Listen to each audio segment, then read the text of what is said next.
stuttering begins, death is close. This phrase, whispered on the streets of Medellin during the 1980s, was not a superstition. It was a warning. Mario Alberto Castaño Molina, known as El Chopo, had a chilling trait that froze the blood of those who knew him. His stutter intensified moments before he took someone out.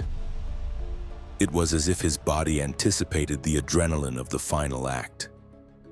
Pablo Escobar, the most wanted man in Colombia, used to warn his men, "Watch out for El Chopo when his stutter gets worse." It wasn't a joke. It was a signal to step aside, not to interfere with what was about to happen.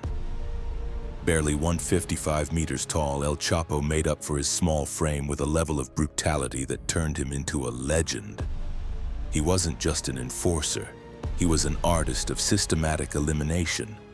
A man capable of planning complex operations or improvising an elimination with the same surgical precision. What few people knew was that behind that ruthless exterior lived a man of deep contradictions. A protective father capable of threatening to burn down an entire town if his detained daughter was not released. But also the same man who shot his wife in the leg over a moment of negligence involving their child. How did a middle-class young man become the most feared execution arm in Colombia? What dark secrets defined his relationship with Escobar? And why, unlike so many others, did he never betray the boss even when death was closing in? This is the untold story of the man whose mere presence silenced rooms and made even the hardest criminals of Medellin tremble. In the early hours of March 19, 1993, a joint operation between the search block and those persecuted by Pablo Escobar, known as Los Pepes, silently surrounded a building in downtown Medellin.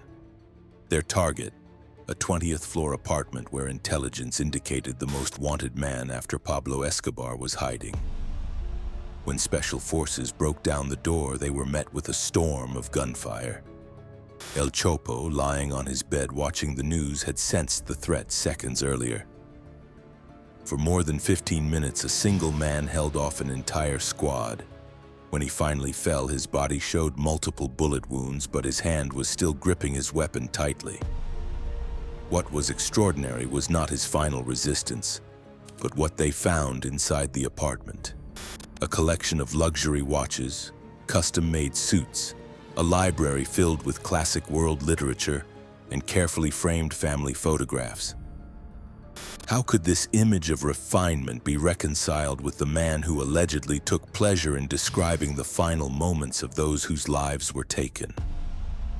Even more puzzling, among his belongings, authorities found a notebook with detailed notes on every operation carried out for Escobar. A document that could have been his life insurance, his bargaining chip if he ever chose to betray the boss. Yet he never used it, not even when the collapse of Escobar's empire seemed inevitable. El Chopo's loyalty defies the logic of the criminal world, where alliances are as fragile as they are convenient. While other lieutenants negotiated with authorities or switched sides, he remained unbreakable. Why? What extraordinary bond existed between these two men? Rumors on the streets of Medellin offered different theories. Some claimed Escobar had saved El Chopo's life early on, creating a debt that could never be repaid. Others suggested they shared secrets so dark that betrayal was not an option. The most romantic version spoke of a friendship forged in adversity, a code of honor between criminals. What is certain is that El Chopo was no ordinary hitman. Unlike young men from the neighborhoods who carried out orders for money, he took part in decision-making. He was a strategist, an advisor, and an enforcer. His influence over Escobar was such that he could openly contradict him, something unthinkable for any other member of the organization. This dynamic became evident during the infamous La Catedral Purge in July 1992, when Escobar ordered the elimination of the Moncada and Galeano brothers. According to testimonies, it was El Chopo who first suggested these partners were a threat, planting the seed of distrust in Pablo's mind. The mystery deepens when examining his personal life. Mario Alberto Castaño Molina kept a clear separation between his criminal role and his family life. Neighbors described him as a loving father and attentive husband, someone who took his children to the park on Sundays and attended school meetings. This disturbing duality raises profound questions about the nature of evil. How can a man compartmentalize his humanity so effectively? Even more unsettling is the cult that emerged around his figure after his death. In certain neighborhoods of Medellin, his name was spoken with reverence. Young enforcers imitated his style, the way he dressed, even his distinctive stutter. He became a role model, a symbol of loyalty and power in a world where both were scarce. The official story states that El Chopo was taken out during a legitimate operation. However, the circumstances of his death are surrounded by contradictions. Some reports suggest he was captured alive and later eliminated. Others claim he was betrayed by Juan Caca, one of his own men. The truth, like so many others in the history of Colombia's illegal trafficking world, remains in the shadows. What we do know is that with his death, Escobar lost more than a lieutenant. He lost his shield, his strategist, his most effective execution arm. Barely 8 months later, Pablo himself would fall on a rooftop in Medellin. Coincidence or consequence? To understand the phenomenon of El Chopo, we must go back to Colombia in the late 1970s, when Medellin was beginning to transform under the influence of money from the illegal trade of substances. The city lived a paradox. While the upper classes maintained their traditional lifestyle, a new social class was emerging in working-class neighborhoods, driven by easy money. Mario Alberto Castaño Molina was born in 1953 in Itagüí, an industrial town in the Aburrá Valley, but he grew up in La Estrella, an area that at the time still retained a rural atmosphere. He came from a middle-class family, the third of 5 siblings. His father, a small shop owner, supported the family with effort and dignity, instilling values of work and respect that Mario would later interpret in his own way. Young Mario attended Colegio Salvatoriano, a respectable institution where he received formal education through high school. There he met several people who would later become his associates in the criminal world. His teachers remembered him as an average student, reserved but with a temper that could explode at the slightest provocation. Even then, he showed signs of the complex personality that would define him. Intelligent, observant, but with a streak of cruelty that unsettled those who knew him well. The nickname Chopo has disputed origins. According to the most common version, it came from one of the first weapons he used in his early criminal days. Others say it referred to his height, comparing him to a small but resilient bush. What is certain is that the nickname became his personal brand, a name that inspired respect and fear in the underworld. Colombia at that time was undergoing profound social and economic transformations. The country was experiencing a crisis of values, with weak institutions and growing distrust in the traditional political system. This reality created the perfect breeding ground for figures like Pablo Escobar, who offered an alternative path to rapid social ascent for young men from marginalized neighborhoods.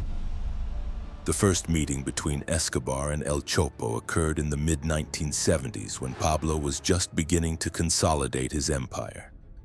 La Estrella, where Castaño lived, was frequented by Escobar due to his connections with veteran smugglers like Elkin Correa and Jorge Gonzalez, known as El Mico. These men had honed their skills during the era of appliance and cigarette smuggling, and were now transferring that knowledge to the emerging business of illegal substances. A key figure in this story was Ruben Londoño, known as La Yuca, who maintained a close relationship with both Escobar and El Chopo. La Yuca, Pablo's personal bodyguard, recognized young Mario's potential and introduced him to the future boss. Escobar, with his talent for identifying ability, was impressed by Castaño's intelligence and determination.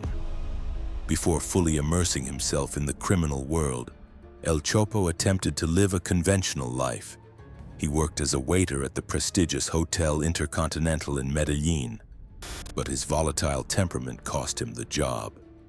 Still, this brief experience in the formal economy gave him valuable insight into elite behavior, information he would later use in his operations. During this period, El Chopo supplemented his minimum wage with small thefts from hotel guests, slipping money from their wallets while escorting them to their rooms. Even then, he displayed the cunning and opportunism that would later define him.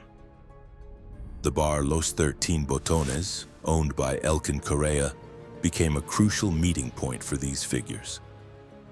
Located in La Estrella, the establishment was frequented by smugglers, emerging criminals, and underworld characters. There, amid shots of aguardiente and the music of Juanito Alemania, a singer whose lyrics about hard lives and betrayal resonated deeply with El Chopo, alliances were forged and operations planned that would mark Colombia's criminal history. Vanity was another defining trait of Castaño. On one occasion, seeing Elkin Correa wearing elegant new clothes, he exclaimed, "Next to you, I look like a butler."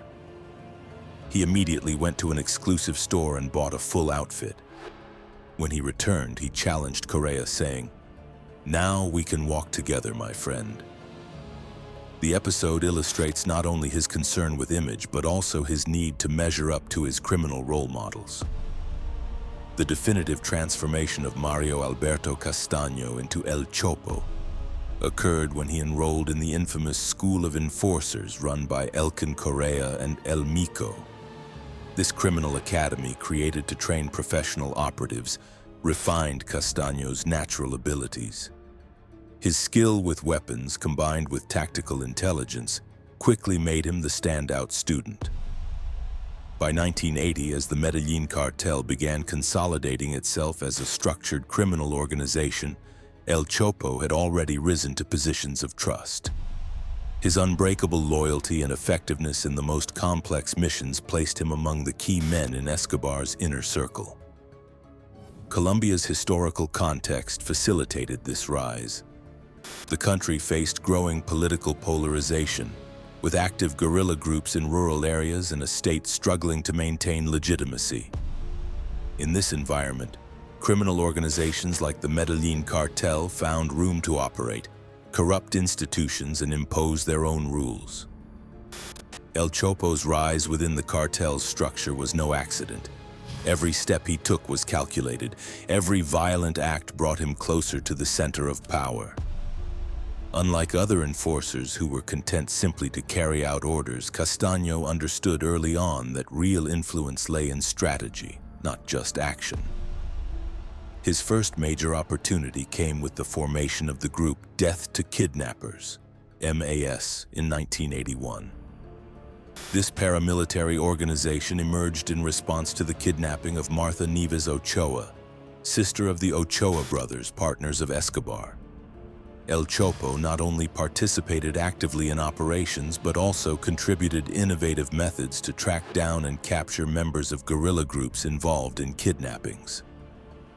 During this period, El Chopo began dressing in military-style clothing, adopting an appearance that mixed combat elements with civilian extravagance. He became the leader of an elite unit of enforcers known as Los Quesitos, a specialized group within the cartel's military apparatus. This unit focused on high-complexity operations requiring meticulous planning and flawless execution. El Chopo's effectiveness did not go unnoticed by Escobar, who progressively assigned him more critical missions. Unlike other lieutenants who had to report every move, Castaño enjoyed operational autonomy. Pablo trusted his judgment and, more importantly, his discretion. In a world where information was power and betrayal was common, that trust was invaluable. A revealing episode of El Chopo's personality occurred in 1982. During a meeting at one of Escobar's estates, an attendee made a disparaging comment about Castaño's height. Without a word, El Chopo pulled out his weapon and shot the man in the leg. As the man writhed in pain, he warned him, "Next time you disrespect me, the shot will be higher." What was surprising was Escobar's reaction. Instead of reprimanding him, Pablo smiled and told the others, "That's how you respond to disrespect." This anecdote, recounted by surviving witnesses, illustrates not only El Chopo's volatility but also the backing he received from Escobar. He was one of the few who could act with such impunity in the boss's presence. By 1984, El Chopo had consolidated his position as head of the cartel's military apparatus. His defining moment came with the taking of the life of Justice Minister Rodrigo Lara Bonilla on April 30th of that year. Although he did not pull the trigger himself, El Chopo coordinated the operation alongside other lieutenants such as Penina, Layuca, and Otu. They directed the material executors, Dario Guisado and Byron Velasquez, in an action that would forever change Colombia's history. The operation against Lara Bonilla marked the beginning of open war between the Colombian state and the Medellín Cartel. It also elevated El Chopo's profile within the organization. He was no longer just an effective enforcer. He was now a strategist whose decisions had national repercussions. However, this increased visibility also brought risks. During the investigation into Lara's death, police followed leads that led them to the home of El Chopo's in-laws. His father-in-law, who despised him for the abuse inflicted on his daughter, did not hesitate to point him out.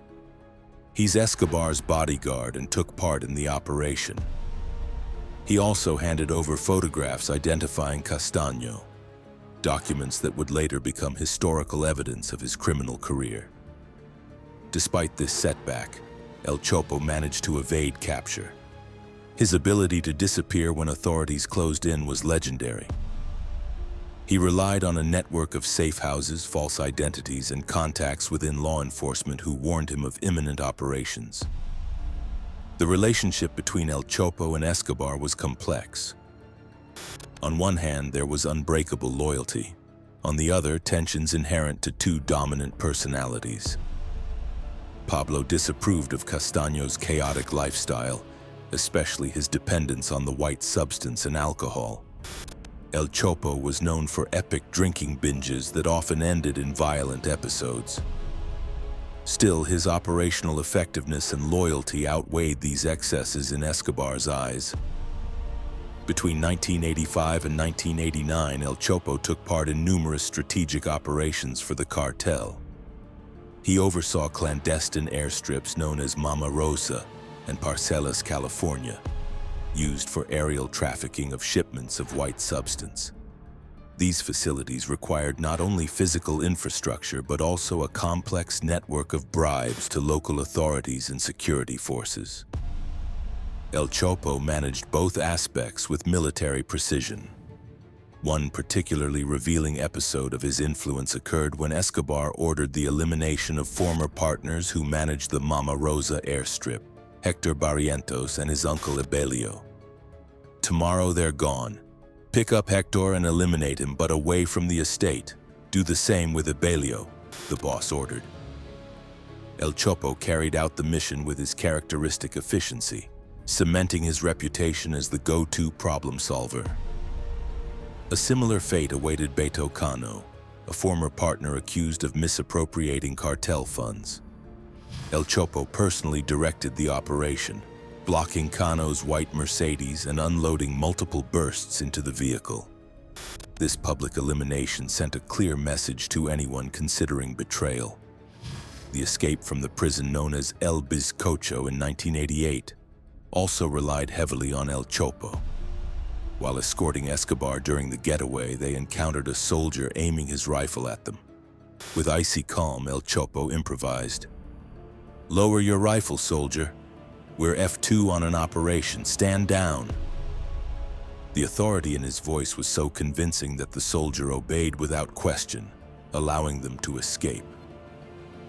As the war against the Colombian state intensified, El Chopo became one of the main advocates of a hardline stance within the cartel. He constantly encouraged Escobar not to negotiate with the government, and to respond with greater violence to every blow. This bellicose position contrasted with other lieutenants who, seeing the tightening international pressure, favored a more moderate strategy. The rivalry with the Cali cartel added another dimension to El Chopo's activities. Alongside Penina and later his friend Tyson, he led multiple attacks against Cali leaders. One of the most notorious was the assault on Candelaria to take out Pacho Herrera, a partner in the rival organization. Although Herrera survived, the operation left numerous casualties and demonstrated El Chopo's ability to take the war into enemy territory. Castaño's volatile temperament was especially evident during periods of heavy drinking. Tyson was one of the few who dared to drink with him, knowing these sessions often ended in shootouts. This unpredictable behavior generated fear even among his own men, who learned to recognize the signs that preceded his violent outbursts. El Chopo's relationship with his family reveals the contradictions of his character.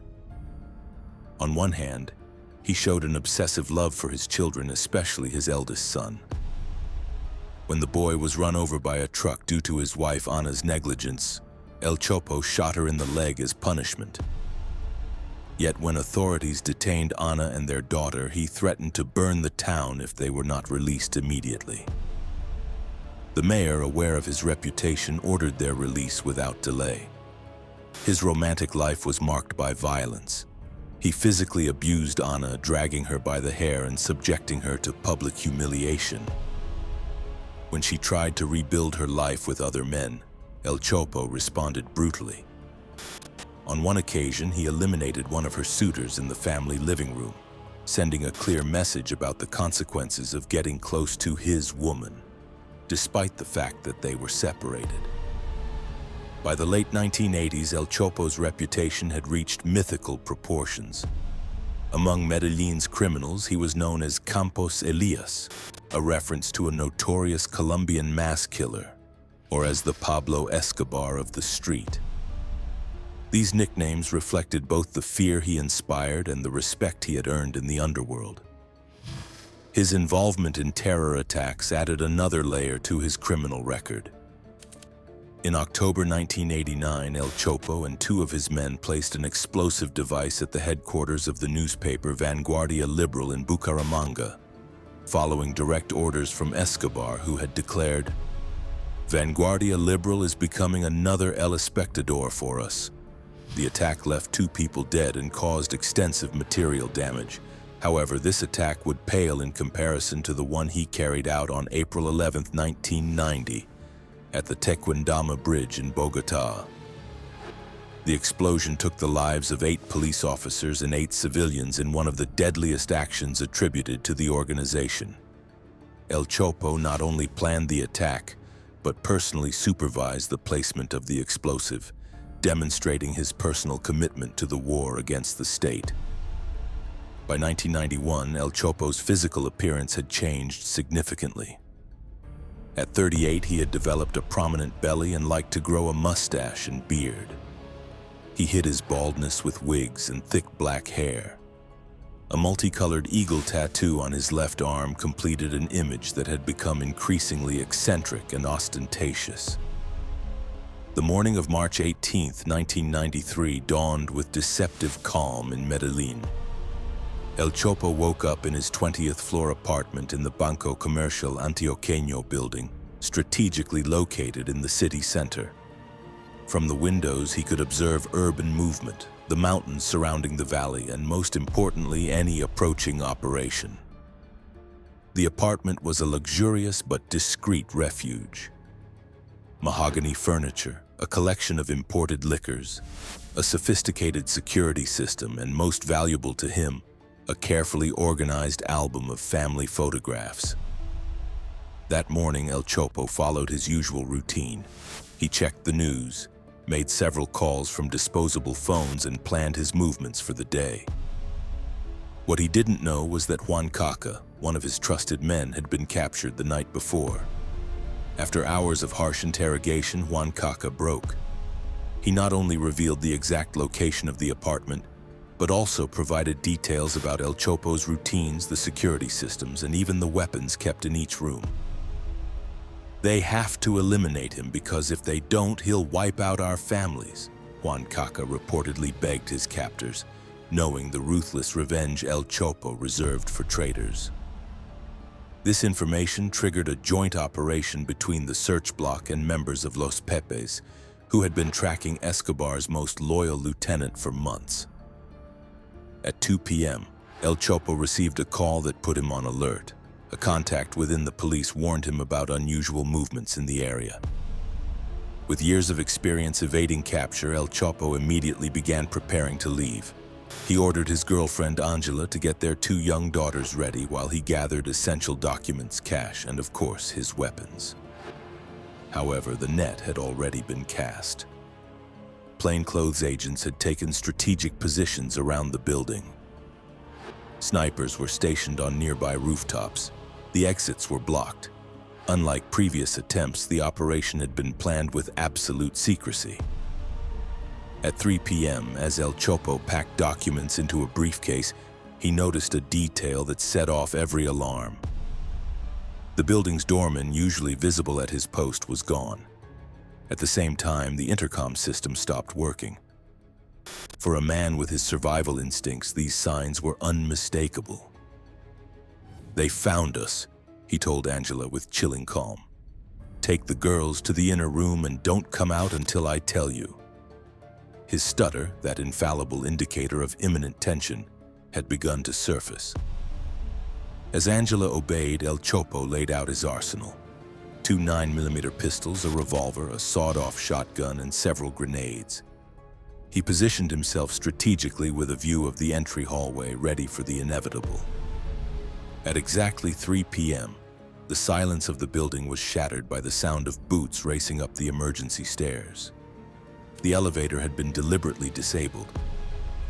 El Chopo, with the cold focus that defined him in critical moments, checked his weapons one last time. His breathing slowed as he entered that lethal state of concentration his enemies feared. "Daddy, what's happening?" one of his daughters asked from the inner room. "Nothing, my love. Stay quiet for a little while," he replied with a tenderness completely at odds with the confrontation he was about to face. This duality, present until his final moments, defined the enigmatic personality of Mario Alberto Castaño Molina. At exactly 3 p.m., the reinforced door of the apartment took the first hit. El Chopo didn't wait for the second. He fired through the door, calculating the height where the intruders would be. The screams and curses on the other side confirmed his shots had found their mark. What followed was an exchange of gunfire of an intensity rarely seen, even during the violent years of Colombia's illegal trafficking era. El Chopo, using furniture as cover, held off an entire team of specialized agents. His knowledge of the apartment gave him an advantage. He knew exactly which angles to cover and which spaces left his attackers exposed. "Surrender, Castaño! The building is surrounded. You have no way out," shouted one of the commanders. The response was another burst of gunfire and a grenade that forced the agents to retreat momentarily. For nearly 20 minutes, El Chopo resisted the assault.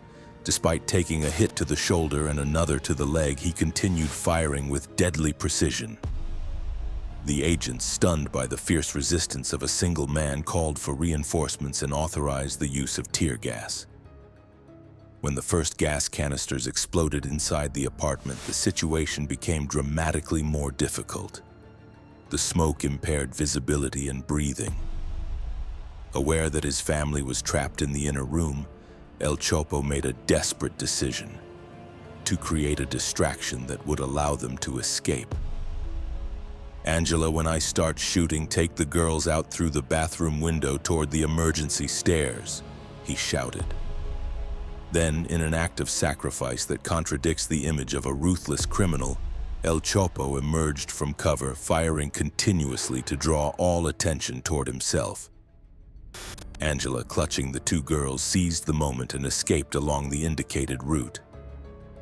They reached the emergency stairs and began descending as the gunfire continued inside the apartment with renewed intensity.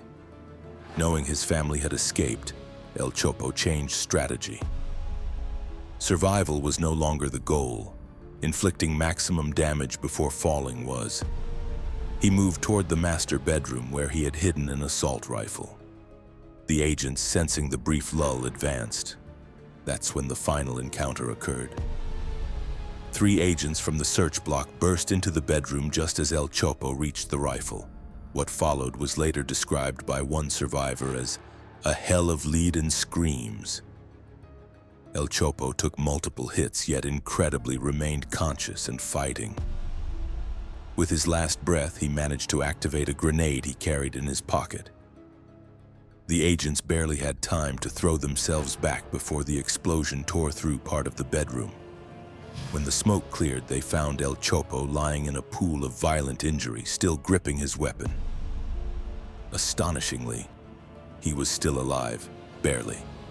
According to later testimonies, his final words were directed at one of the agents who leaned over him. "Tell Pablo, I never talked." Mario Alberto Castaño Molina, El Chopo, was declared dead at 4 p.m. on March 19, 1993. He was 40 years old. His body showed 7 bullet wounds and multiple injuries from grenade fragments. The autopsy revealed high levels of white substance in his blood, suggesting he had consumed it shortly before the confrontation, possibly to increase his resistance to pain. News of his death spread quickly through Medellin. Pablo Escobar, then on the run, reportedly received the information at a hideout in the Los Olivos neighborhood. According to close witnesses, the boss remained silent for several minutes before saying, "With El Chopo gone, the dogs will come for me." It was an accurate prediction. Just 8 months later, Escobar himself would be taken out on a Medellin rooftop. The fate of Angela and El Chopo's daughters remains shrouded in mystery. Some sources claim they were evacuated from the country on Escobar's orders. Others say they changed identities and stayed in Colombia. What is certain is that they vanished from the public eye, taking with them the family secrets of the man who was the most feared execution shadow of Pablo Escobar. The death of El Chopo meant far more than the fall of a criminal. It symbolized the beginning of the end for the Medellín Cartel. Without its military strategist, without the man who kept the security apparatus unified, Escobar was left more vulnerable than ever. Internal and external enemies who had long feared facing El Chopo now saw their opportunity.